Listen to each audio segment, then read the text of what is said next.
Hermaphrodite হলো সেই সকল প্রাণী যাদের দেহে একই সাথে পুরুষ এবং স্ত্রী জননাঙ্গ বিদ্যমান। হার্মাফ্রোডাইট প্রাণীর একটি পপুলার এক্সাম্পল হচ্ছে কেঁচো। প্রাণীবিদ্যার ছাত্র মাত্রই এই বিষয়গুলো আমরা জেনে থাকি।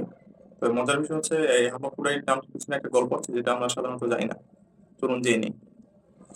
গ্রিক দেবতা হার্মিস, যিনি পৌরুষত্বের দেবতা, এবং আফ্রোদিতি, যিনি সৌন্দর্য অর্থাৎ নারীত্বের প্রতীক, এই দুজনের সন্তান হচ্ছে হার্মাফ্রোডিটাস, যে একই সাথে সুন্দর এবং সুঠাম।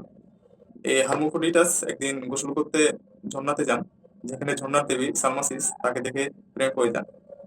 সালমাসিস তাকে প্রেম নিবেদন করলে হার্মাফ্রোডিটাস এই প্রেম প্রত্যাখ্যান করে। এই পর্যায়ে সালমাসিস হার্মাফ্রোডিটাসকে জাপটে ধরে এবং দেবতাদের কাছে প্রার্থনা করে তাদের দুজনকে যেন আলাদা না করা হয়। দেবতারা সালমাসিসের এই দোয়া কবুল করেন এবং তাদের দুজনকে এক করে দেন, অর্থাৎ এমন একটি সত্তায় পরিণত করে যেখানে একই দেহে হার্মাফ্রোডিটাস এবং সালমাসিস বিদ্যমান। তাদের এই মিলিত রূপকে হার্মাফ্রোডাইট বলা হয়। অর্থাৎ হার্মাফ্রোডাইট এমন একটি সত্তা যেখানে একই সাথে প্রাণী, স্ত্রী এবং পুরুষ বিদ্যমান। আজকের বিষয়গুলো আমি জেনেছি ড্যান ব্রাউনের বিখ্যাত বই দা ভিঞ্চি কোড থেকে।